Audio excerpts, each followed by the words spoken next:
خدا کے دین کی خدمت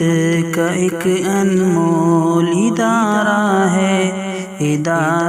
رہبر انسانیت تو سب کو پیارا ہے ادارہ رہبر۔ بسم اللہ الرحمن الرحیم، الحمد للہ رب العالمین والعاقبۃ للمتقین، والصلاة والسلام على سیدنا محمد وعلى آلہ وصحبہ اجمعین، اما بعد۔ اعوذ باللہ من الشیطان الرجیم، بسم اللہ الرحمن الرحیم، وفی ذلک فلیتنافس المتنافسون، وقال تعالی تنزیل من رب العالمین، صدق اللہ مولانا العظیم۔ صدر جلسہ حضرت مولانا محمد فاروق اسلامی صاحب زی تمجدہم، جناب مولانا نور علی نبی صاحب، قاری راز محمد صاحب، دیگر حضرات علماء کرام اور تمام قابل احترام بھائیوں، پردہ نشین ماں اور بہنیں، مجھے اس بات کی خوشی ہے کہ آج آپ کی اس بستی میں اس اہم انعامی جلسے میں شرکت کی سعادت مجھے حاصل ہوئی۔ قرآن مجید سے نسبت رکھنے والی ہر مجلس بڑی قیمتی ہے، بڑی اہم ہے۔ جن بچیوں نے مسابقے میں مقابلے میں حصہ لیا، چاہے وہ امتیازی نمبرات سے کامیاب ہوئے ہوں یا نہ ہوئے ہوں، سبوں کو دلی مبارکباد ہے۔ مسابقے میں حصہ لینا یہ خود اس بات کی علامت ہے کہ طالب علم میں یا طالب علم میں خود اعتمادی ہے اور آگے بڑھنے کا جذبہ ہے۔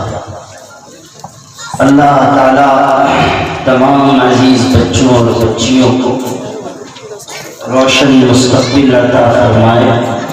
اور انہیں دین و دنیا کی سعادت نصیب فرمائے۔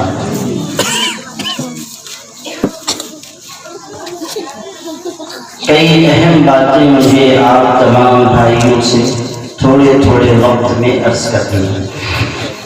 اس لیے آپ سب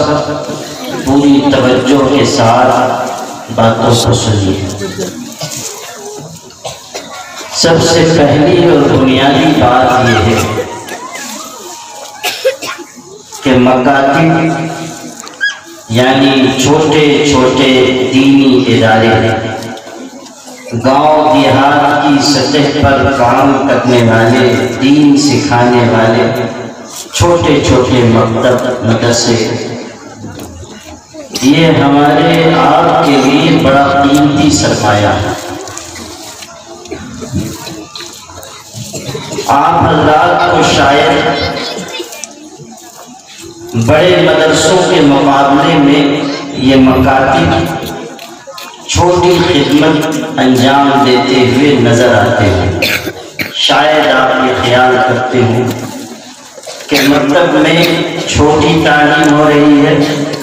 مدرسے میں اونچی تعلیم ہو رہی ہے، لیکن اس حقیقت کو آپ سمجھ لیجیے کہ مکتب میں جو تعلیم دی جا رہی ہے، قرآن مجید سکھایا جا رہا ہے، بنیادی عقیدے بتائے جا رہے ہیں، اور عمر میں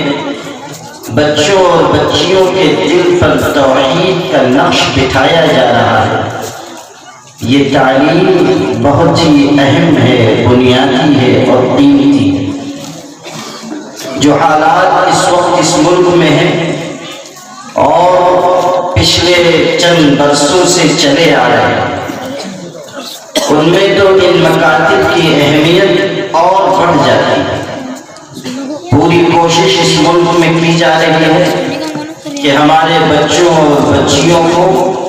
جب وہ جوانی کی عمر کو پہنچ جائیں تو ان سے توحید کی دولت چھین لی جائے، ان کے دل میں شرک کی نجاست ڈال دی جائے، غلط قسم کے عقائد ان کے ذہنوں پر مسلط کر دیے جائیں۔ یاد رکھیے گا، اگر ہمارے یہاں مکاتب کی تعلیم مضبوط ہوئی، اگر ہمارے بچوں اور بچیوں نے مکتب کی چٹائی پر بیٹھ کر اللہ تعالیٰ کے بارے میں اپنے عقیدے کو مضبوط کر لیا، اگر قرآن مجید کی بنیادی تعلیم ان کے دل میں داخل کر دی گئی، تو جو کوششیں اس ملک میں آج ہو رہی ہیں اور جو آنے والے برسوں میں ہوں گی، اللہ کی ذات سے قوی امید ہے کہ وہ سازشیں اور وہ کوششیں کامیاب نہیں ہو سکیں گی۔ اس بات کو سمجھیے کہ مکتب کی تعلیم کیسی اہم تعلیم ہے اور اس کے ذریعے کیسی بڑی خدمت انجام دی جا رہی ہے۔ مجھے خوشی ہے کہ مدرسہ حضرت عمر ابن خطاب رضی اللہ عنہ کے ذریعے اس پورے علاقے میں مکاتب کا نظام چل رہا ہے۔ بحسن و خوبی یہ خدمت انجام دی جا رہی ہے اور مکاتب میں جو تعلیم ہو رہی ہے وہ ایک منظم نظام کے تحت، ایک اچھے نصاب کے تحت ہو رہی ہے، اور پھر بچوں اور بچیوں کو آگے بڑھانے کے لیے مسابقے کروائے جا رہے ہیں، مقابلے کروائے جا رہے ہیں، انعامات دیے جا رہے ہیں، تاکہ ان کے دل میں شوق پیدا ہو، جذبہ پیدا ہو اور وہ آگے بڑھ سکے۔ اس لیے ان مکاتب کو مضبوط کرنا اپنی بنیادی ذمہ داری سمجھیے، اور ان مکاتب کا جہاں تک ہو سکے تعاون کیجیے۔ آج کے حالات میں ان مکاتب کی بڑی قدر و قیمت اور اہمیت ہے، اور آنے والے دنوں میں یہ قدر و قیمت اور بڑھے گی۔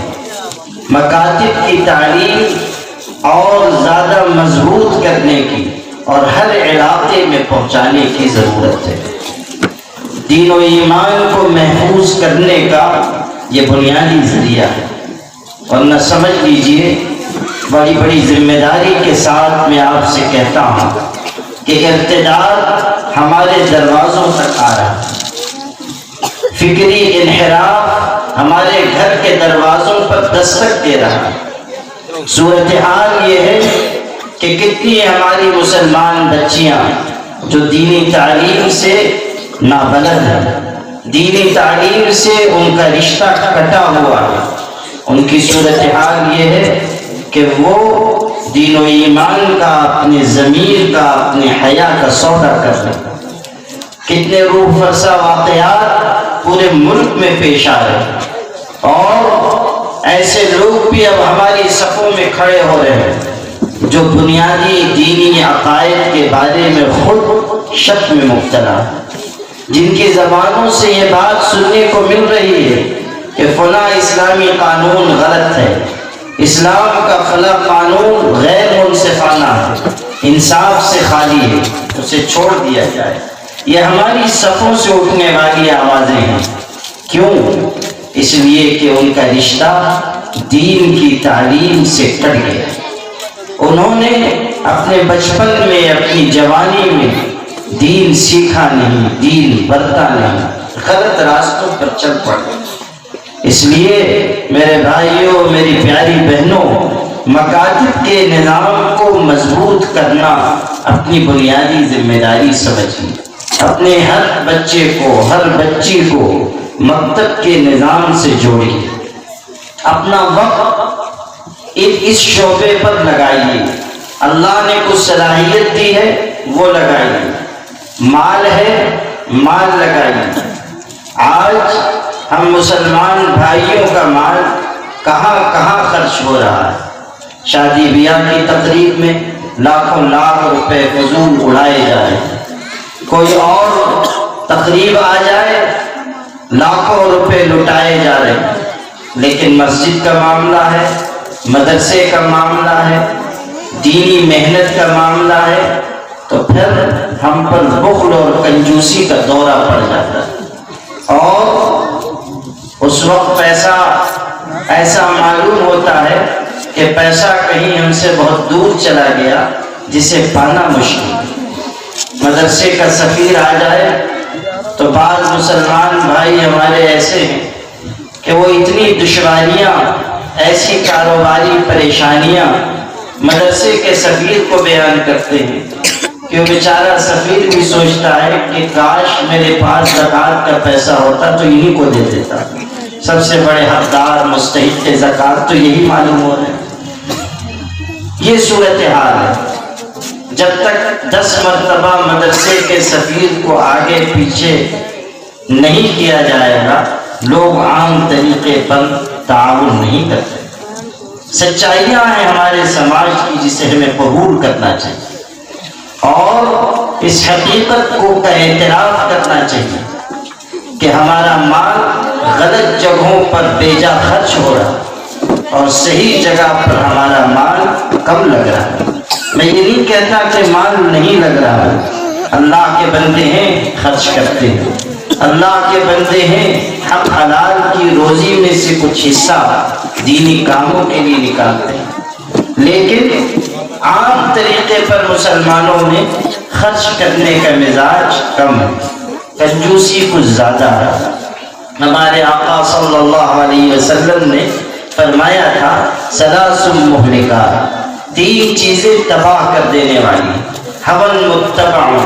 ایسی نفسانی خواہشات جس کی پیروی کی جائے، نفس کی خواہش کے پیچھے چل رہے ہیں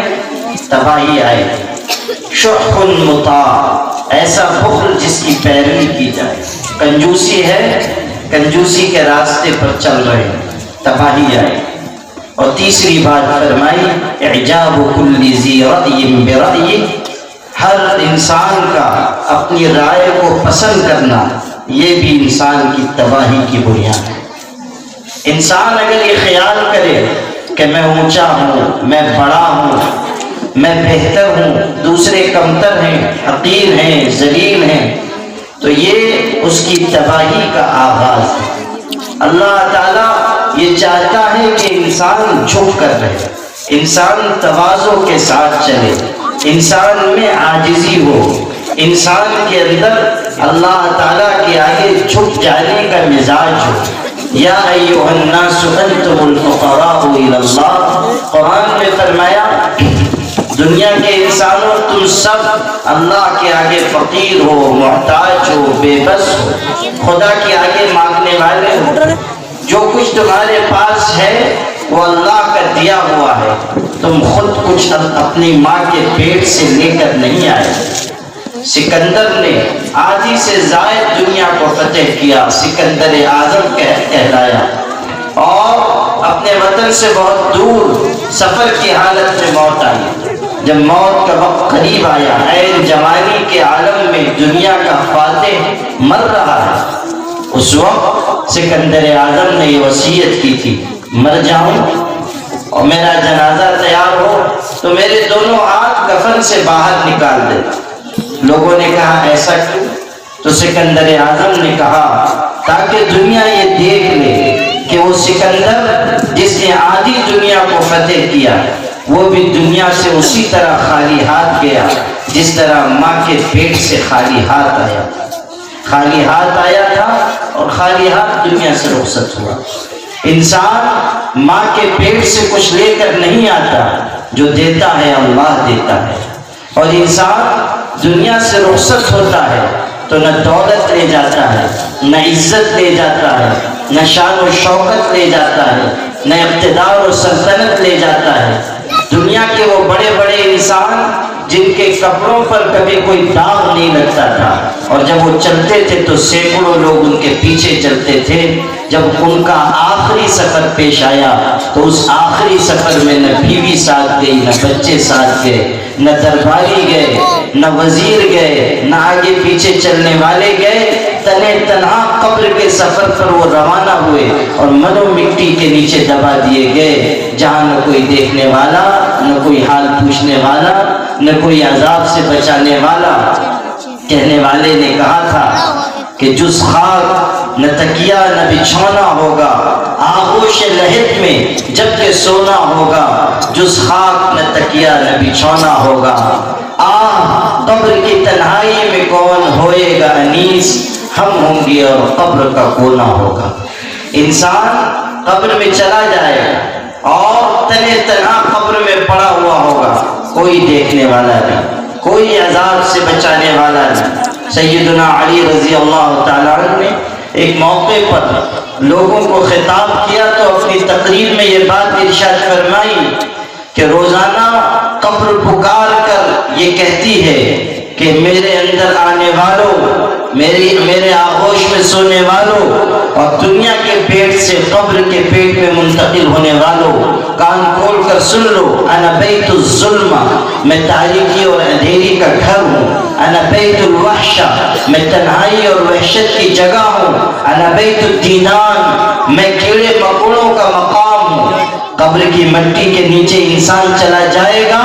کوئی اسے دیکھنے والا نہیں اور کوئی عذاب سے بچانے والا نہیں۔ والطور وكتاب مسطور في رق منشور والبيت المعمور والسقف المرفوع والبحر المسجور إن عذاب ربك لواقع ما له من دافع۔ قرآن مجید میں قسمیں کھا کھا کر یہ بات بیان کی گئی۔ یہ دنیا کے انسانوں سن لو، قسم کھا کر ہم بیان کرتے ہیں، بیت معمور کی قسم، کوہ طور کی قسم، آسمانوں کی قسم، سنو،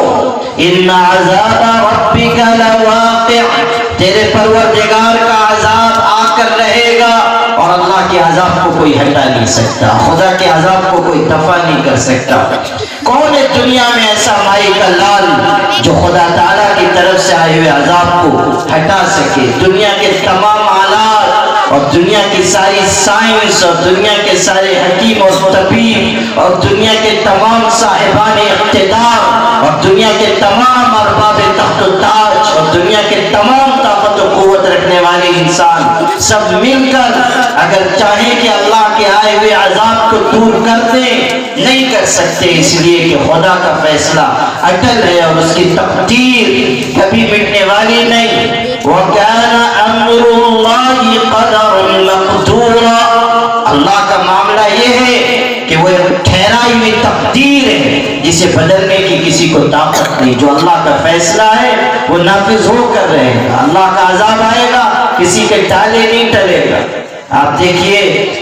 چین کے لوگ مسلمانوں پر کتنا ظلم کر رہے تھے، کیسی وحشیت و بربریت کا ثبوت دے رہے تھے۔ مسلمان عورتوں کو درختوں سے لٹکا دیا گیا، جیل کے سلاخوں کے پیچھے ڈال دیا گیا، کرسیوں میں باندھ دیا گیا، بھوکا پیاسا چھوڑ دیا گیا، سینکڑوں ہزاروں لوگوں کو جنگلوں میں لے جا کر ہاتھ پیر باندھ کر اس طرح پھینک دیا گیا کہ جنگل کے درندے اور جنگل کے وحشی پرندے ان کو چیر پھاڑ کر کھا جائیں اور وہ سسک سسک کر اور تڑپ تڑپ کر مر جائیں۔ برقعے پر پابندی لگا دی گئی اور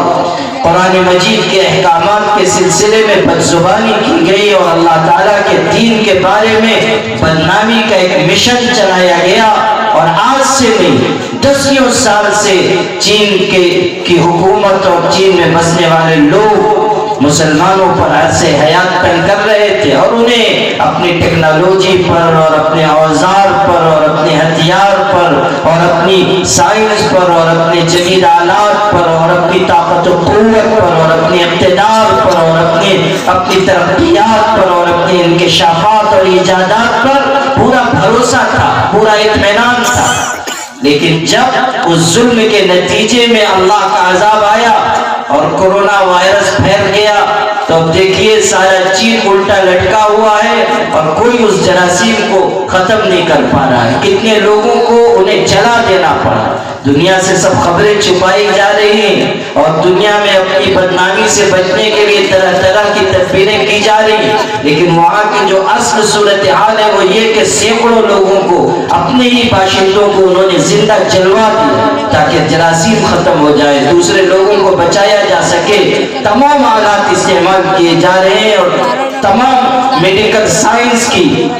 تحقیقات اور انکشافات اس کو استعمال کیا جا رہا ہے, لیکن جراثیم ہے کہ ختم ہونے کے لیے تیار نہیں. ہر دن لوگ مر رہے ہیں, ہر دن ہلاکتیں بڑھتی چلی جا رہی ہیں اور ملکوں میں وائرس پھیل رہا ہے. اور خاص طریقے پر جن ملکوں میں زیادہ ظلم مسلمانوں پر کیا گیا یا جہاں کے لوگ مسلمانوں پر مظالم میں شریک ہوئے, اللہ تعالیٰ کا عذاب اس وائرس کی شکل میں ان پر مسلط کر دیا گیا. اور اب نہ بنائے کچھ بن رہی ہے, نہ ٹالے یہ مصیبت ٹل رہی ہے. پریشانی میں مبتلا ہیں اور ان کو یہ حقیقت محسوس ہو رہی ہے کہ جب اللہ تعالیٰ کی بے آواز لاٹھی حرکت میں آتی ہے تو ساری دنیا تماشائی ہو جاتی ہے اور پھر کوئی کچھ بگاڑ نہیں پاتا, خدا کے فیصلوں کو کوئی بدل نہیں پاتا. کورونا وائرس پھیلا ہے اور سارے لوگ رونے میں لگے ہوئے ہیں, کوئی ان کو بچانے والا موجود نہیں. کل تک یہ کہہ رہے تھے کہ برقعے پر پابندی, مسلمان عورت برقع نہیں پہن سکتی. آج دیکھ لیجئے اللہ نے ایسا عذاب مسلط کیا ہے کہ چین کے لوگ خود منہ ڈھانپ ڈھانپ کے برقعے میں گھوم رہے ہیں. عورتوں کے برقعے اتار رہے تھے, مردوں ہی نے برقع پہنا. اور خدا نے بتا دیا کہ تمہاری کیا حیثیت ہے, حقیقت ہے, جب ہم چاہیں گے تو تم کو تمہاری تدبیر کے ذریعے ہلاک کر دیں. اور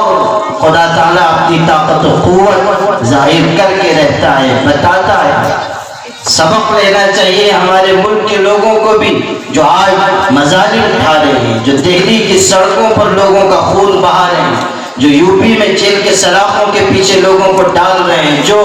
جیل کے سلاخوں کے پیچھے کمسن بچوں کو لوہے کی سلاخوں سے ڈھانپ رہے ہیں اور طنز کرتے ہیں کہ کیا اب تمہارا اللہ تم کو بچانے آئے گا, کیا اللہ تم کو اس مصیبت سے چھٹکارا دے گا. جو لوگ یہ طنز کس رہے ہیں, یہ فطرے کہہ رہے ہیں, یہ تانے دے رہے ہیں, جو اس طرح ظلم و ستم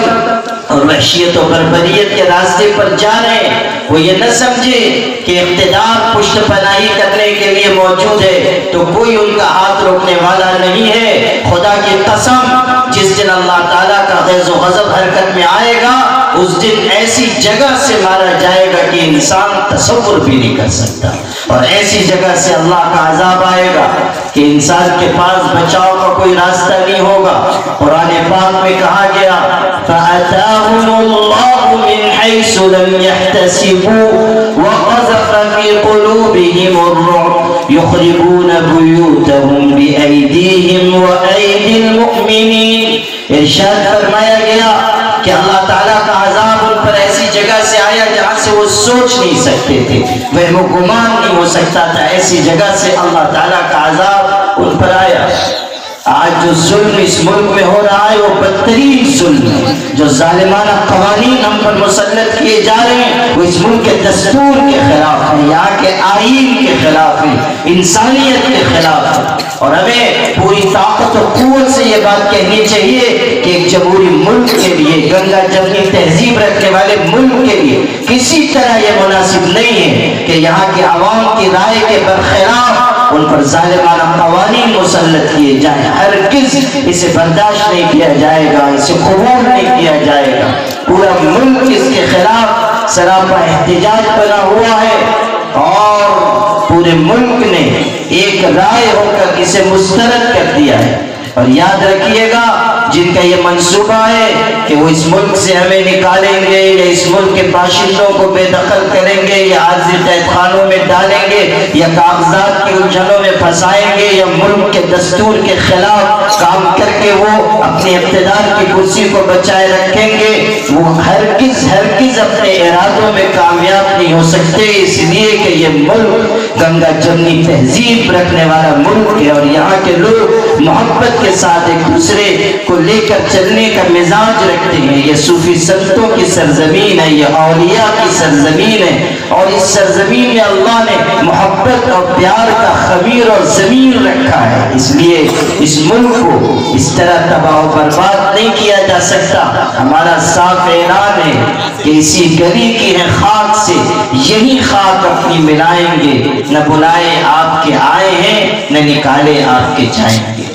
آپ کے بلائے نہ ہم آئے ہیں, نہ آپ کے نکالنے سے جانے والے. ہم اسی سرزمین پر پیدا ہوئے, یہی جئیں گے, عزت کے ساتھ رہیں گے, ایمانی تشخص کے ساتھ رہیں گے, اذان و نماز کے ساتھ رہیں گے, اللہ تعالیٰ کی یاد کے ساتھ رہیں گے, اپنے غیر مسلم بھائیوں کو انصاف اور عدل کا پیغام پہنچاتے ہوئے رہیں گے, محبت کا پیغام عام کرتے ہوئے زندگی گزاریں گے, مظلوموں کا ساتھ دیں گے اور ظالموں کے ہاتھ پکڑیں گے, اور انصاف اور امن اور آشتی کے راہوں کو اس ملک میں ہموار کرتے رہیں گے, اور اللہ کا نام لیتے رہیں گے. اور جب اس کائنات سے رخصت ہوں گے, اسی سرزمین پر اللہ تعالیٰ کے بلاوے پر حاضر ہوں گے, اپنی جان جہاں آفری کے سپرد کریں گے, اور اسی خاک میں مل کر مٹی ہو جائیں گے. یہ ملک ہمارا تھا, ہمارا ہے اور ہمارا رہے گا. کوئی اس ملک سے ہمیں بے دخل کرنے والا نہ کل پیدا ہوا تھا اور نہ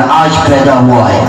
میں جو بات اصل آپ سے عرض کر رہا تھا وہ یہ کہ اللہ تعالیٰ کا عذاب ایسا ہے کہ جب وہ آئے گا کوئی ہٹانے والا نہیں, اور انسان کو مر کر ایک دن دنیا سے رخصت ہونا ہے, اور قبر کی منو مٹی اوڑھ کر سو جانا ہے. آنے والی کس سے ٹالی جائے گی, جان ٹھہری جانے والی جائے گی, روح رگ رگ سے نکالی جائے گی, ایک دن تجھ پہ خاک ڈالی جائے گی, ایک دن مرنا ہے آخر موت ہے, کر لے جو کرنا ہے آخر موت ہے.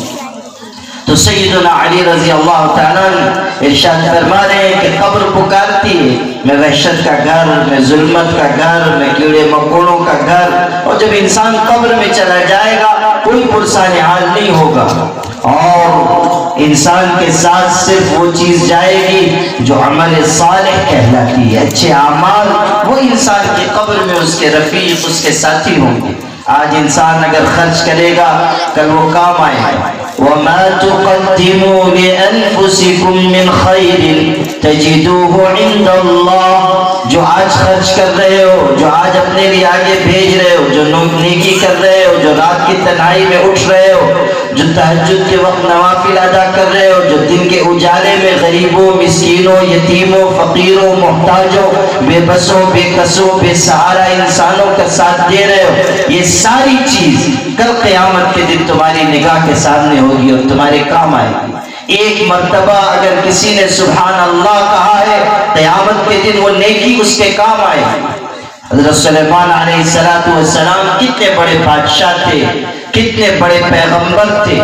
اللہ نے کیسی زبردست قوت ان کو عطا فرمائی تھی, کیسی شان و شوکت عطا فرمائی تھی. جب وہ چلتے تھے تو ہوا پر ان کا تخت اڑتا تھا. وَلِسُلَيْمَانَ الرِّيحَ غُدُوُّهَا شَهْرٌ وَرَوَاحُهَا شَهْرٌ. ہوا پر ان کا تخت اڑتا تھا, اور سلیمان علیہ السلام پرندوں کی بولی جانتے تھے. عَلِّمْنَا مَنطِقَ الطَّيْرِ وَأُوتِينَا مِنْ كُلِّ شَيْءٍ. پرندوں کی بولی کا علم انہیں عطا کیا گیا تھا, ہر چیز سے وافر حصہ انہیں نصیب کیا گیا تھا.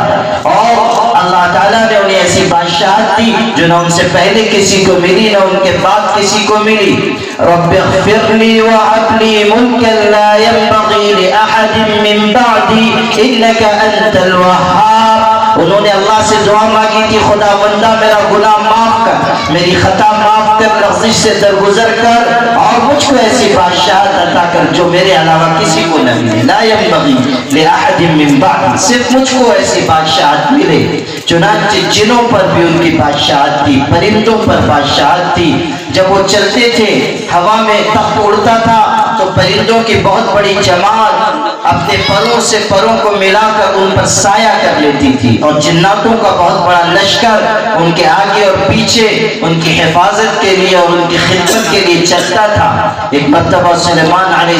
السلام شان و شوکت کے ساتھ ہوا میں اڑتے ہوئے جا رہے, جناتوں کا, دیووں کا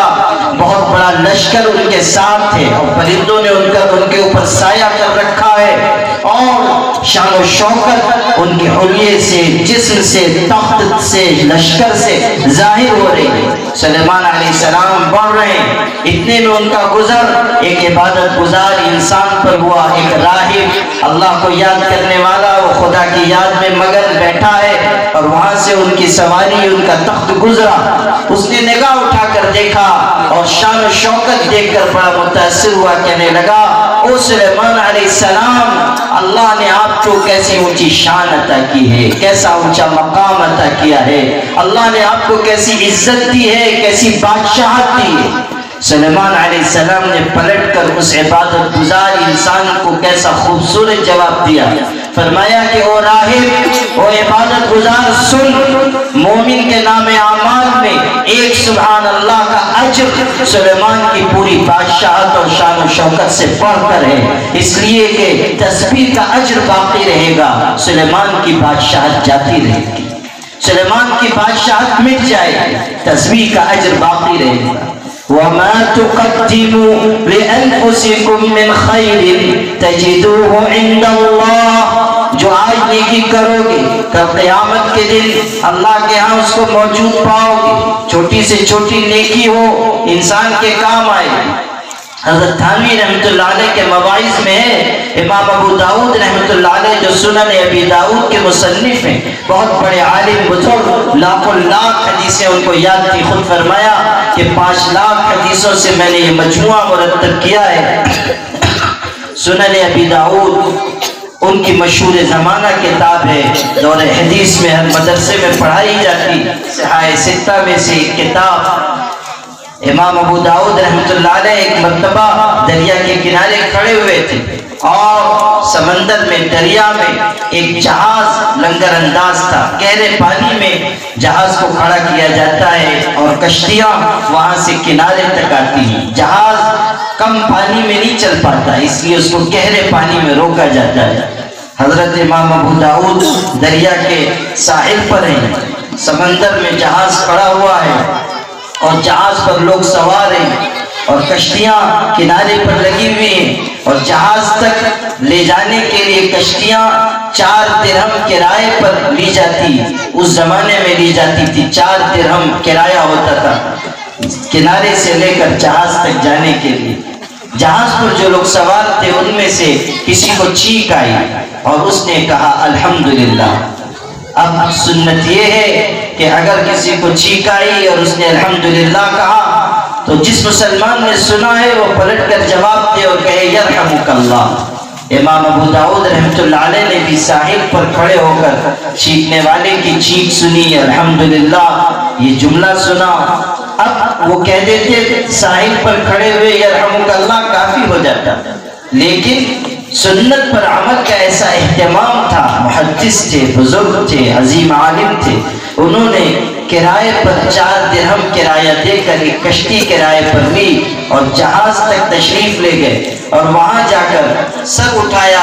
جہاز کی طرف دیکھا، جو آدمی چیخنے والا تھا وہ موجود تھا، اس کی طرف دیکھ کر کہا یرحمک اللہ، اللہ آپ پر رحم کرے۔ یعنی صرف سنت پر عمل کے لیے کشتی کرائے پر لے کر گئے اور وہاں جا کر سنت پر عمل کیا اور یرحمک اللہ کہا۔ حضرت تھانوی رحمۃ اللہ علیہ فرماتے ہیں کہ جب انہوں نے جہاز کے پاس جا کر اس سنت پر اہتمام سے عمل کیا اور یرحمک اللہ کہا تو اسی وقت غیب سے ایک آواز سنائی دی، کہا گیا کہ او ابو داؤد تو نے 4 درہم میں ہماری بنائی ہوئی جنت خرید، 4 درہم میں تو نے جنت خرید۔ یہ چیز ہے کہ انسان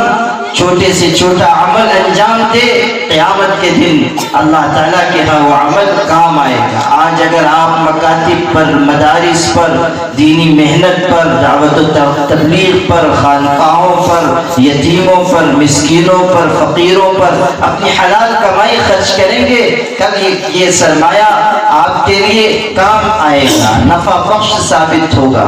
نبی کریم صلی اللہ علیہ وسلم نے ارشاد فرمایا سخی اللہ سے قریب ہے، انسانوں سے قریب ہے، جنت سے قریب ہے، جہنم سے دور ہے، اور کنجوس اللہ سے دور ہے، انسانوں سے دور ہے، جنت سے دور ہے، جہنم سے قریب ہے۔ جو انسان بخل کرتا ہے، کنجوسی کرتا ہے، اللہ کی نگاہ میں بھی اس کی عزت نہیں، انسانوں کی نگاہ میں بھی عزت نہیں۔ جو بخیل انسان ہوتا ہے لوگ اس کو پسند نہیں کرتے، اس سے نفرت کرتے ہیں، دل میں اس کی طرف سے میل آ جاتا ہے، لوگ بخیل کو برا سمجھتے ہیں۔ ہمارے عربی ادب کی کتابوں میں ہے کہ ایک مرتبہ کوئی بیچارہ فقیر تھا، مانگنے والا، وہ چلا گیا ایک دکان پر مانگنے کے لیے، تو وہاں بڑی سی دکان تھی، بہت سارے نوکر چاکر، اس نے سوچا کہ بڑی دکان ہے، مالک کا بھی اتنا ہی بڑا دل ہوگا، لیکن مصیبت یہ ہوئی کہ دکان بہت بڑی تھی، دل اسی حساب سے چھوٹا تھا، جتنی بڑی دکان اتنی ہی زیادہ کنجوسی۔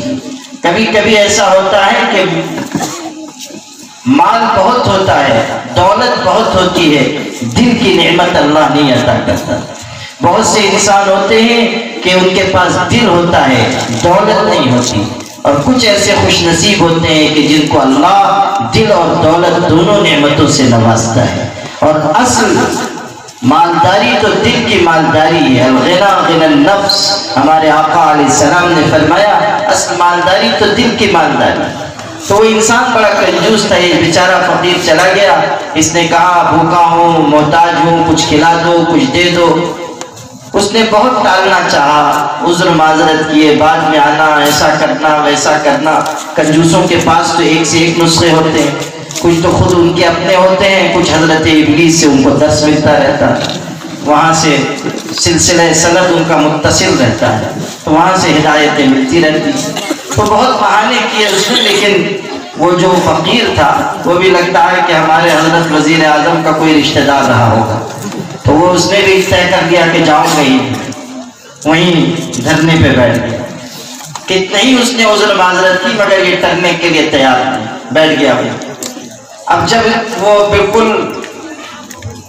جبل گردد جبلت نگردد والا معاملہ ہوا، یہ حضرت داغ جہاں بیٹھ گئے سو بیٹھ گئے، تو اب دکاندار نے دیکھا کہ یہ تو ٹلے گا نہیں، بیٹھا ہوا ہے، پریشان کرے گا، تو کچھ دے دلا کے اس کو رخصت کیا جائے۔ کنجوسی تو مہا کنجوسی تھی، اس لیے اس نے اپنے ایک ملازم کو بلایا، اور عربی ادب میں ہے تو اس نے کہا کہ یا بشیر، اپنے ملازم سے کہتا ہے یا بشیر قل لی نذیر فلیقل لی امیر فلیقل لی وزیر ان یعطی خبزا لہذا الفقیر، کہ بشیر تم نذیر سے کہہ دو، وہ وزیر سے کہتے، وہ امیر سے کہتے کہ اس فقیر کو ایک روٹی دے دو۔ اتنی لمبی سند اور اس کے بعد ایک روٹی، بخاری شریف کی پوری سند متصل امام بخاری تک، اور اس کے بعد ایک روٹی۔ اب جب اس فقیر نے دیکھا کہ اتنی دیر تک بیٹھنا، اس کے بعد اتنی منت کرنا، آہوزاری کرنا، اتنی پریشانی جھیلنا، پھر اس کے بعد اتنی لمبی سند، اور اس سارے سلسلے کے بعد ایک روٹی، یعطی خبزا لہذا الفقیر، تو اس کو بھی غصہ آیا۔ اس فقیر نے بھی دعا کے لیے ہاتھ اٹھائے، اور اسی قافیے میں اس نے بھی دعا دی۔ دعا کیا تھی؟ بد دعا دی۔ اس نے کہا یا اللہ قل لی جبریل فلیقل لی میکائیل فلیقل لی اسرافیل فلیقل لی عزرائیل ان یقبض روح ھذا البخیل، کہ اللہ آپ جبریل سے کہہ دیجئے، وہ میکائیل سے کہہ دے، وہ اسرافیل سے کہہ دے، وہ عزرائیل ملک الموت سے کہہ دے کہ اس مہا کنجوس کی روح نکال، عزرائیل سے کہہ کہ اس کی چھٹی کرا دی۔ وہ فقیر نے بھی پورے ردیف و قافیے کے ساتھ جواب دے دیا۔ تو یہ جو حدیث پاک میں بات بیان کی گئی کہ بخیل انسان اللہ سے بھی دور ہے، انسانوں سے بھی دور ہے، انسان بھی نفرت کرتے، اس لیے اس ادا کو سیکھیے کہ اللہ کے راستے میں اور خاص طریقے پر مدارس اور مکاتب پر خرچ کیا جائے، علماء کرام پر خرچ کیا جائے، علماء کرام کی عزت تکریم، حفاظ کرام سے محبت کرنا، خادمین دین سے اپنا اصلاح کا، تربیت کا تعلق قائم کرنا، یہ ہمارے لیے کامیابی کا ذریعہ۔ علماء ہمارے سروں کا تاج ہے، حدیث پاک میں فرمایا اکرم العلماء فإنہم حملۃ القرآن، علماء کی عزت کرو، وہ قرآن کے حاملین ہیں۔ ایک حدیث میں فرمایا عزت کرو اس لیے کہ انبیاء کے وارث ہیں، انبیاء کی وراثت انہیں ملی ہے۔ عالم دین سے محبت کرنا یہ کامیابی کا ذریعہ ہے، نجات کا ذریعہ ہے، مغفرت کا ذریعہ ہے۔ 4 اماموں میں سے ایک امام حضرت امام احمد بن حنبل رحمۃ اللہ علیہ گزرے ہیں۔ جس محلے میں وہ رہتے تھے وہاں کے ایک شخص کا انتقال ہو گیا، عام انسان تھا، رخصت ہو گیا۔ کسی نے خواب میں دیکھا، پوچھا اللہ کے یہاں کیا سلوک ہوا؟ کہنے لگا مغفرت کر دی گئی، بخش دیا گیا۔ عام انسان تھا، کوئی بہت نیک نہیں، متقی نہیں۔ پوچھنے والے نے پوچھا مغفرت کا سبب کیا ہوا؟ تو وہ کہنے لگا کہ میں ایک دن محلے کی مسجد میں نماز پڑھنے کے لیے گیا، میں بیٹھ کر وضو کر رہا تھا۔ اس زمانے میں لوٹے سے وضو ہوتا تھا اور نالی بنی ہوتی تھی، نالی سے پانی بہتا تھا، تو میں بیٹھ کر وضو کر رہا تھا، آدھا وضو کر چکا تھا۔ اتنے میں میری نظر پڑی کہ حضرت امام احمد بن حنبل بھی وضو فرما رہے ہیں اور وہ مجھ سے ذرا آگے کی طرف بیٹھے ہوئے ہیں، یعنی میرے وضو کا پانی گزر کر ان کے سامنے سے جا رہا ہے۔ تو میرے دل میں یہ خیال آیا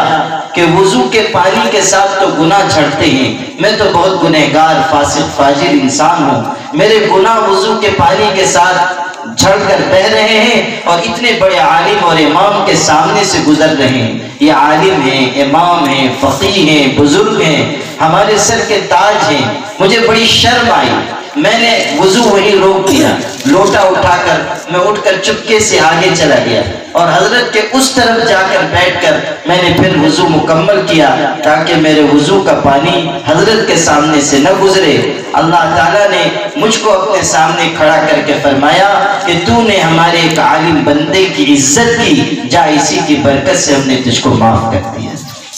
معافی ملی، مغفرت ہوئی ایک عالم دین کی عزت کرنے سے، ایک عالم دین کا احترام کرنے سے۔ آج آپ دیکھیے ہمارے سماج میں کیا صورتحال ہے، ایک عام انسان ذرا کسی عالم سے کچھ اونچ نیچ ہو جائے تو ایسا معلوم ہوتا ہے کہ اس کی عزت اور اس کی آبرو اس انسان کے لیے حلال کرتی ہے۔ غیبت بیان کر رہا ہے، الزام لگائے گا، لوگوں کے سامنے ان کی شخصیت کو مجروح کرے گا۔ کسی مدرسے سے کوئی ناراضگی ہو گئی، اس کے بارے میں الزامات کی لمبی فہرست بنا لی جائے گی، پورے معاشرے میں اور سماج میں بدنامی کا مشن چلایا جائے گا۔ یہ کیا صورتحال ہے؟ علماء بھی انسان ہیں، ہو سکتا ہے ان سے کوئی چوک ہو جائے، ہو سکتا ہے ان سے کوئی غلطی ہو جائے، لیکن اس کا یہ مطلب نہیں ہے کہ آپ کے لیے ان کی غیبت حلال کر دی گئی۔ یہ مطلب نہیں ہے کہ آپ ان کے بارے میں جو چاہیں کہہ سکتے ہیں، ہرگز نہیں۔ حجاج ابن یوسف کتنا بڑا ظالم انسان تھا، بعض صحابہ کا خون اس کی گردن پر ہے۔ تابعین میں سے سعید ابن جبیر رحمۃ اللہ علیہ جو بہت بڑے امام تھے، ان کو اس نے قتل کروایا اور کتنے لوگوں پر ظلم اٹھایا، لیکن حضرت امام حسن بصری رحمۃ اللہ علیہ جو انہی کے زمانے کے انسان تھے، ان کے سامنے کسی نے حجاج ابن یوسف کی برائیاں بیان کرنا شروع کی کہ ایسا ہے ویسا ہے، فلاں اس کے اندر گندی عادت ہے، ظلم کا مزاج ہے۔ حضرت امام حسن بصری رحمۃ اللہ علیہ نے فرمایا حجاج ابن یوسف چاہے جتنا بھی ظالم اور برا انسان ہو، مگر یاد رکھنا اللہ نے اس کی غیبت کو حلال نہیں کیا ہے، اللہ نے اس کی غیبت کو حلال نہیں کی، غیبت حرام ہے۔ یا ایھا الذین آمنوا اجتنبوا کثیرا من الظن ان بعض الظن اسم ولا تجسسوا ولا یغتب بعضکم بعضا ایحب احدکم ان یأکل لحم اخیہ میتا فکرہتموہ۔ سورہ حجرات میں 26ویں پارے میں ارشاد ہوا اے ایمان والو زیادہ گمان کرنے سے بچو، بعض گمان گناہ ہوتے ہیں، تجسس میں مت پڑو، ٹوہ میں نہ لگو، عیب نہ تلاش کرو۔ ہمارے آقا حضرت محمد صلی اللہ علیہ وسلم نے فرمایا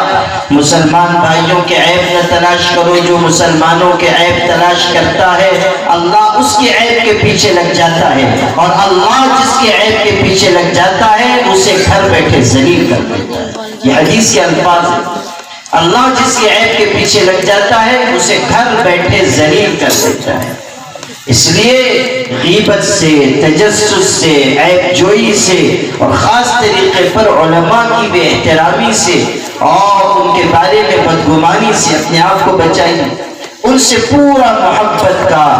اخلاص کا تعلق رکھیے، اپنا مال ان پر خرچ کیجیے، اپنے بچوں کو ان کی خدمت میں لے جائیے، ان کی صحبت میں وقت گزاریے، ان سے مسائل پوچھیے، ان کا اکرام دل سے کیجیے۔ جو لوگ علماء کا احترام کرتے ہیں، تجربہ یہ ہے کہ اللہ ان کی نسلوں میں دین کے عالم اور قرآن کے حافظ پیدا فرماتا ہے، اللہ ان کی نسلوں میں برکت عطا کرتا ہے۔ اب جو بات مجھے عرض کرنی ہے وہ قرآن مجید سے متعلق ہے۔ ہمارے بچوں بچیوں نے قرآن مجید کے مسابقے میں حصہ لیا، بہت مبارکباد کے مستحق ہیں، ان کے ماں باپ بھی مبارکباد کے مستحق ہیں۔ اللہ تعالیٰ ان بچوں اور بچیوں کو دین و دنیا میں اونچا مقام عطا فرمائے۔ آپ تمام کی یہ ذمہ داری ہے کہ آپ اپنے ہر بچے کو قرآن مجید اور دین کے بنیادی عقائد، بنیادی تعلیمات سے روشناس کرائیں، اور خاص طریقے پر قرآن مجید کی محبت اور قرآن مجید سے تعلق اپنے بچوں بچیوں کے دل پر نقش کریں، اور اس کا ذریعہ یہ ہو کہ آپ خود قرآن مجید پڑھنے والے بنیں، قرآن مجید سمجھنے والے بنیں، قرآن مجید کی خدمت کرنے والے بنیں، قرآن مجید کو دنیا میں عام کرنے والے بنیں۔ آپ اس جلسے میں آئے ہیں تو اس کا صرف یہ مقصد نہ ہو کہ آپ بچوں بچیوں کا پروگرام سن لیں یا انعامات ان کو دیتے ہوئے دیکھ لیں اور خوش ہو جائیں۔ آپ اس جلسے سے یہ پیغام لے کر جائیں کہ اگر آپ نے قرآن نہیں سیکھا تو آپ کو قرآن سیکھنا چاہیے، اگر آپ سیکھ چکے ہیں تو آپ کو تجوید سیکھنی چاہیے، روزانہ قرآن کی تلاوت کرنی چاہیے۔ آج حالت یہ ہے کہ ہفتوں گزر جا رہے ہیں، قرآن مجید کی ہم تلاوت نہیں کرتے، اللہ کا پاک کلام ہم نہیں پڑھتے۔ آج ہمارے گھروں سے قرآن پاک کی تلاوت کی آواز نہیں آتی، موسیقی کی آواز، گانے بجانے کی آواز، لڑائی جھگڑوں کی آواز، تنازع کی آواز، الجھنوں کی آواز وہ باہر آ رہی، قرآن مجید کی تلاوت کی آواز نہیں آتی۔ فجر کی نماز سے پہلے اور بعد ہمارے محلے سنسان پڑے ہوئے، جس وقت یہ امت زندہ تھی، اس امت کے لوگوں میں دین زندہ تھا، اس وقت راتوں کی تنہائیوں میں قرآن پڑھا جاتا تھا، اس وقت اللہ کی بندیاں گھروں میں فجر کی نماز کے بعد تلاوت کرتی تھی، فجر سے پہلے تلاوت کرتی تھی۔ ہماری بہنیں بھی سن رہی ہیں، وہ سمجھیں اس کو کہ کیسا مزاج ہماری بہنوں میں رہا ہے۔ فضیل بن عیاض رحمۃ اللہ علیہ جو ڈاکو تھے، کتنے برے انسان تھے، اور بعد میں اللہ نے ان کو اولیاء کا امام بنایا، بہت بڑے بزرگ ہوئے، عالم ہوئے، اللہ تعالیٰ نے ان کو اونچی شان عطا کی۔ پہلے ڈاکوؤں کے سردار تھے، بعد میں اولیاء کے امام بنے۔ کیسے زندگی ان کی تبدیل ہوئی، آپ پڑھیے۔ اتنے بڑے ڈاکو ہیں، مائیں اپنے بچوں کو ان کا نام لے کر ڈراتی تھی کہ سو جاؤ ورنہ فضیل ڈاکو چلا آئے گا۔ وہ ایک رات کو اپنے ساتھیوں کو لے کر ایک بستی میں ڈاکہ ڈالنے کے لیے گئے، اپنے ساتھیوں سے کہا کہ تم بستی کے بعد ٹھہرو، میں بستی میں ٹہل کر آتا ہوں، دیکھتا ہوں کہ کس گھر میں ڈاکہ ڈالنا مناسب ہوگا، جائزہ لے کر آتا ہوں۔ آدھی رات کے وقت وہ بستی میں داخل ہوئے، گلیوں میں دبے قدموں چلے، چپکے چپکے چل رہے ہیں، مکانات کو دیکھ رہے ہیں، جائزہ لے رہے ہیں۔ آدھی رات کا وقت ہے اور تمام لوگ سوئے ہوئے ہیں۔ ایسے میں ایک گلی میں آہستہ دبے قدموں سے وہ چل رہے تھے اور ایک مکان کے دیوار کے قریب سے گزر رہے تھے، اتنے میں اندر سے قرآن مجید کی تلاوت کی آواز سنائی دی۔ اللہ کی کوئی بندی رات کی اس تنہائی میں قرآن پاک کی تلاوت کر رہی، آدھی رات کو تہجد کے وقت اللہ کی وہ بندی اللہ کے حضور میں اللہ کا پاک کلام پڑھ رہی، اور کیسا اخلاص ہوگا اور کیسا درد ہوگا اس اللہ کی بندی میں، اور اس کا دل کیسا نور سے معمور ہوگا، اور اللہ سے اس کا کیسا مضبوط تعلق ہوگا۔ آدھی رات کو اللہ کا پاک کلام پڑھ رہی ہے، اور سوز و درد سے بھری ہوئی آواز باہر تک آ رہی،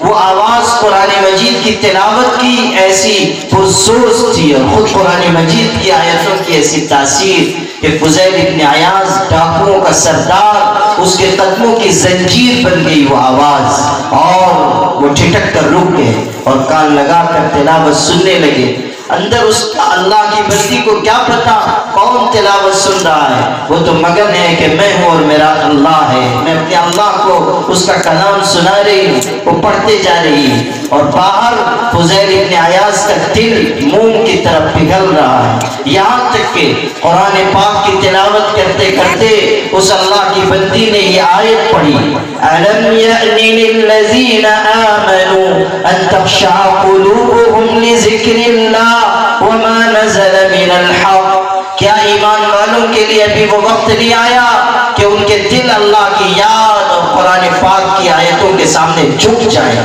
کیا وہ وقت نہیں آیا کہ وہ اللہ کے آگے توبہ کر لیں، گناہوں کو چھوڑ دیں، نافرمانی کے راستے کو ترک کر دیں، اللہ تعالیٰ کی عبادت میں لگ جائیں، توبہ استغفار کی راہ کو پسند کر لیں؟ کیا وہ وقت نہیں آیا؟ بس یہ آیت سنی اور دل پر ایسی چوٹ لگی کہ ایک زور کی چیخ نکل گئی اور پکارنے لگے، الآن الآن، کہ اللہ وہ وقت آ چکا، وہ وقت آ چکا، اور آنکھوں سے آنسو بہنے لگے اور پلٹ کر اپنے ساتھیوں کے پاس گئے اس حالت میں کہ رو رو کر برا حال ہو چکا تھا، اور اپنے گناہ یاد آ رہے ہیں اور اپنی خطائیں یاد آ رہی ہیں اور زندگی کی سیاہکاریاں نگاہ کے سامنے ہیں۔ ڈاکوؤں نے، ان کے ساتھیوں نے اس حالت میں دیکھا تو سب گھبرا گئے، پوچھا سردار کیا ہوا؟ انہوں نے کہا اب میں تمہارے کام کر نہیں رہا، تمہیں جو کرنا ہے تم آزاد ہو، مجھے تنہا چھوڑ دو، میں اب اللہ کے آگے توبہ کر چکا، میں اللہ کے آگے روؤں گا، گڑگڑاؤں گا، اپنی گزری ہوئی زندگی کی معافی مانگوں گا، آئندہ اچھی زندگی گزاروں گا، اور مجھ سے بڑی بڑی غلطیاں ہو گئی ہیں، گناہ ہو گئے ہیں، میں نے سینکڑوں انسانوں کا دل دکھا دیا ہے، بڑا پاپی مجرم گنہگار ہوں، جاؤ تم اپنا راستہ لو، میرا راستہ الگ ہو چکا۔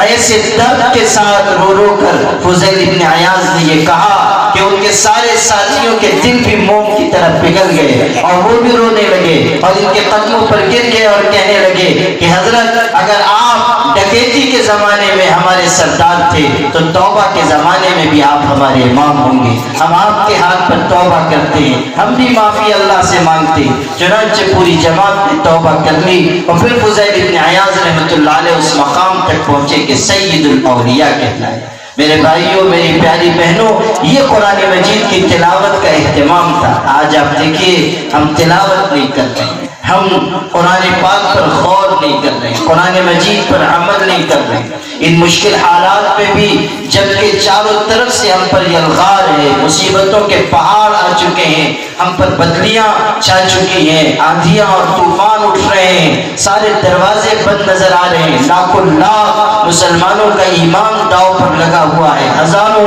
مسلمانوں کی جانیں داؤ پر لگی ہوئی ہیں، صورتحال ہر دن بگڑتی چلی جا رہی ہے، مسلم پرسن اللہ خطرے میں ہے، ظالمانہ قوانین ہم پر مسلط ہو رہے ہیں، اقتدار والوں کے ارادے تشت ازبام ہو چکے ہیں، قد بدت البغضاء من افواہہم وما تخفی صدورہم اکبر، جو ان کے دلوں میں برے ارادے چھپے ہیں وہ تو اور زیادہ خطرناک ہیں۔ یہ صورتحال ہے، لیکن قرآن کی تعلیم کے مطابق ہم توبہ کرنے کے لیے تیار نہیں، استغفار کے لیے تیار نہیں، خدا کے آگے جھکنے کے لیے تیار نہیں، اللہ کے آگے رونے کے لیے تیار نہیں، محلے کے محلے معصیت میں لگے ہوئے ہیں، مسجدوں کی آبادی نہیں بڑھ رہی، معاملات صاف نہیں ہو رہے، ہماری زبان سے گالی گلوچ نہیں ہٹ رہا ہے، دلی چل رہی ہے، اور ہمارے سماج میں نکل کر دیکھیے ہمارے بچے جوان موبائل میں ننگی اور گندی فلمیں دیکھ رہے ہیں، گھروں میں نافرمانی اور گناہ کے کام ہو رہے ہیں، ہمارے کانوں پر چوں نہیں رینگ رہی ہے۔ کیا وہ آگ ہمارے دروازوں تک پہنچ جائے گی تب ہم آنکھ کھولیں گے؟ کیا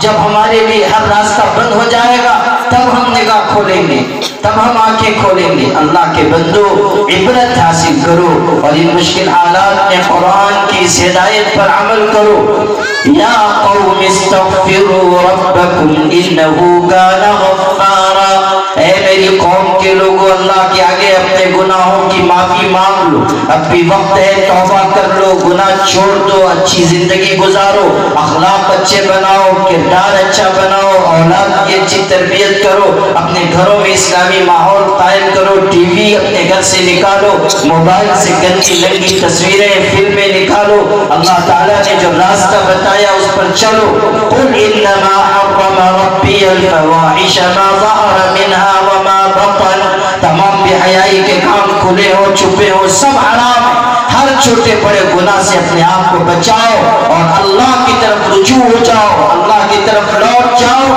تب اللہ کی مدد اترے گی اور تب تم کو سہارا دیا جائے گا۔ استغفار واحد راستہ ہے جو بند دروازوں کو کھولے گا، استغفار واحد راستہ ہے جو دشمنوں کی ہمتوں کو پست کر دے گا، استغفار واحد راستہ ہے جو آسمانوں سے اللہ کی مدد کو اتار کر زمین پر لائے گا۔ اللہ کی طرف لوٹ جاؤ، قرآن مجید کی اس ہدایت پر عمل کرو۔ یہی آخری بات مجھے آپ سے عرض کرنی ہے کہ اس قرآنی جلسے میں آپ آئے ہیں، قرآن سے منسوب مجلس میں آئے ہیں تو یہ پیغام لے کر جائیے کہ حالات کا تقاضا ہے، زمانہ آواز دے رہا ہے، مسائل استقبال کے لیے ٹوٹ پڑتی، لیکن ایسا سادگی والا انسان مسجد میں چلے گئے، جا کر مسجد میں لیٹ گئے کہ یہی رات گزار لوں گا، صبح آگے بڑھ جاؤں گا، کسی کو خبر بھی نہیں کی۔ مسجد کا جو مؤذن تھا وہ بڑا تیز مزاج تھا، اس نے آ کر دیکھا کوئی اجنبی انسان لیٹا ہوا ہے، اس نے کہا یہاں رات گزارنے کی اجازت نہیں ہے، مسجد سے نکلی، مسجد سے نکلنے کا حکم دیا۔ حضرت نے کہا بھائی مسافر ہوں، بہت سخت سردی ہے، آدھی رات ہو چکی ہے، مجھ کو سو جانے دو، آرام کر لینے دو، صبح پڑھ جاؤں گا۔ لیکن اس شخص نے ان کی بات نہیں مانی، حضرت کو نکال دیا، پیدری پر آ گئے، سیڑھیوں پر، وہاں آ کر لیٹ گئے۔ ابھی بھی یہ نہیں بتایا کہ میں احمد ابن حنبل ہوں، اگر بتا دیتے تو وہ قدموں میں گر جاتا، لیکن اللہ اکبر کیسے لوگ تھے، بے نفس لوگ، اللہ پر اعتماد کرنے والے، خدا کے آگے جھک جانے والے۔ مسجد کی سیڑھیوں پر امام وقت لیٹ گیا کہ آدھی رات گزر گئی ہے، آدھی اور گزر جائے گی۔ مؤذن وہاں بھی چلایا اور کہا بہت بے حیا انسان ہو، اب یہاں آ کر سو رہے ہو، اور غصے میں اس نے حضرت کا گریبان پکڑا اور گھسیٹتا ہوا لے گیا اور سڑک پر پھینک دیا۔ آپ سوچئے اتنا بڑا امام اور عالم، ان کو سڑک پر ڈال دیا۔ قریب میں ایک روٹی بنانے والے کی دکان تھی، نان بائی کہتے ہیں، روٹی بنانے والا، وہ آدھی رات کو اٹھ کر آٹا گوندھ رہا تھا، نیک انسان تھا، اس کی نظر پڑ گئی کہ کوئی اچھی شکل و صورت کے انسان ہیں، بظاہر نیک معلوم ہوتے ہیں، مؤذن نے لا کر سڑک پر پھینک دیا ہے۔ وہ جلدی سے اپنی دکان سے نکلا، ان کے قریب آیا، کہنے لگا جناب آپ میرے ساتھ چلے آئیے، میری دکان میں سونے کی جگہ تو نہیں ہے، لیکن آگ جل رہی ہے، سردی کا وقت ہے، آپ آگ کے پاس بیٹھ جائیے گا، سردی نہیں لگے گی، صبح آپ کو جہاں جانا ہے چلے جائیے گا۔ امام صاحب اس کے ساتھ ساتھ چلے آئے، دکان میں بیٹھ گئے۔ دکان میں بٹھا کر وہ نان بائی روٹی بنانے والا آٹا گوندھ رہا تھا، پھر اپنے کام میں لگ گیا۔ امام احمد ابن حنبل نے دیکھا وہ آٹا گوندھ رہا ہے اور استغفار پڑھتا ہے، استغفر اللہ استغفر اللہ، آٹا بھی گوندھ رہا ہے، اللہ سے گناہ کی معافی مانگتا ہے، اللہ مجھ کو معاف کر دیجئے، اللہ مجھ کو بخش دیجئے، اللہ گنہگار ہوں مجھ پر نظر رحمت فرما دیجئے، اللہ میری خطاؤں سے درگزر کر دیجئے۔ آٹا گوندھ رہا ہے اور اللہ تعالیٰ سے استغفار کرتا ہے، توبہ کرتا ہے، معافی مانگتا ہے۔ عجیب حال ہے اس کا، ہاتھ کام میں لگے ہوئے ہیں اور زبان ذکر یار میں لگی ہوئی ہے، اللہ تعالیٰ کا تذکرہ، خدا کے آگے استغفار۔ دیر تک حضرت دیکھتے رہے، دل پہ بڑا اثر ہوا۔ حضرت نے پوچھا کہ بھائی یہ جو آپ استغفار پڑھ رہے ہیں یہ روزانہ رات کو آپ پڑھتے ہیں، روزانہ کا آپ کا معمول ہے؟ تو نان بھائی نے کہا کہ جی میں آدھی رات سے اٹھ جاتا ہوں، میرا یہی کام ہے، صبح روٹیاں بیچنی ہوتی ہے، آدھی رات سے آٹا گوندھتا ہوں، روٹیاں بناتا ہوں، صبح فجر کے بعد بیچتا ہوں، میرا یہی کام ہے۔ اور میں چونکہ آدھی رات سے جاگتا ہوں تو ہاتھ سے کام کرتا ہوں اور زبان سے استغفار کرتا ہوں، اللہ تعالیٰ کو یاد کرتا ہوں، ہر رات کا میرا معمول ہے۔ امام احمد ابن حنبل رحمۃ اللہ علیہ کو بڑا تاثر ہوا، پوچھنے لگے اچھا تم نے اس معمول کا کوئی فائدہ بھی دیکھا، اس معمول کا کوئی اثر بھی دیکھا؟ تو وہ نان بھائی روٹی بنانے والا کہنے لگا کہ جی ہاں، اس معمول کا یہ فائدہ میں نے دیکھا کہ آج تک میں نے اپنے اللہ سے جو بھی مانگا ہے اللہ نے کبھی مجھ کو خالی ہاتھ نہیں لوٹایا، جو مانگا اللہ نے مجھ کو عطا کیا۔ البتہ ایک دعا میں کئی سال سے مانگ رہا ہوں، میرے کسی گناہ کی وجہ سے وہ دعا قبول نہیں ہوتی، میرے قصور کی وجہ سے، گناہ کی وجہ سے دعا قبول نہیں ہوتی، کئی سال سے مانگ رہا ہوں مگر وہ دعا آج تک قبول نہیں ہوئی۔ حضرت امام احمد ابن حنبل نے پوچھا کون سی دعا ہے جو برسوں سے مانگتے ہو آج تک قبول نہیں ہوئی؟ تو روٹی بنانے والا کہنے لگا کہ اصل میں مجھ کو حضرت امام احمد ابن حنبل سے بڑی محبت ہے، ان سے بڑا تعلق ہے، مگر میں غریب انسان ہوں، یہاں رہتا ہوں، ان کے شہر تک جانے کے میرے پاس کوئی انتظام نہیں، استطاعت نہیں، اور مجھ جیسے چھوٹے انسان سے ان کا کیا رابطہ ہوگا۔ میں اللہ سے روز دعا کرتا ہوں کہ اللہ ایک مرتبہ مجھے حضرت امام احمد ابن حنبل کی زیارت کرا دے، ان کے پرنور چہرے کو دیکھنا نصیب کر دے۔ آج تک میری یہ دعا قبول نہیں ہوئی۔ بس اتنا سننا تھا کہ امام احمد ابن حنبل کی آنکھوں میں آنسو آ گئے، اتنا بڑا امام، ان کی آنکھوں میں آنسو آ گئے۔ انہوں نے کہا او اللہ کے بندے خوشخبری ہو، اللہ نے تیرے استغفار کی برکت سے تیری اس دعا کو بھی قبول فرمایا ہے، اور میں احمد ابن حنبل ہوں، اللہ نے مجھ کو کھینچ کر تیرے دروازے تک پہنچایا ہے، اللہ نے مجھ کو کھینچ کر تیرے دروازے تک پہنچایا ہے۔ یہ ہے چیز، اسی کا حکم دیا گیا، یا قوم استغفروا ربکم انہو کان غفارا يرسل السماء عليكم مدرارا ويمددكم بأموال وبنين ويجعل لكم جنات ويجعل لكم أنهارا ما لكم لا ترجون لله وقارا وقد خلقكم أطوارا۔ عجیب و غریب قرآن پاک کے الفاظ ہیں، کیسا پرشکو ہے میرے اللہ کا کلام، کیسا خوبصورت ہے اللہ کا کلام، کیسی خوبصورت باتیں ہیں اللہ کی۔ میرے بھائیوں، میری بہنوں، اللہ کی طرف رجوع ہو جاؤ، قرآن پاک کی طرف لوٹاؤ، اسی میں ہماری عزت ہے، اسی میں کامیابی ہے، اسی میں نجات ہے۔ اللہ پاک ہم سب کو نیک عمل کی توفیق عطا فرمائے۔ ادارہ رہبر انسانیت تو سب کو پیارا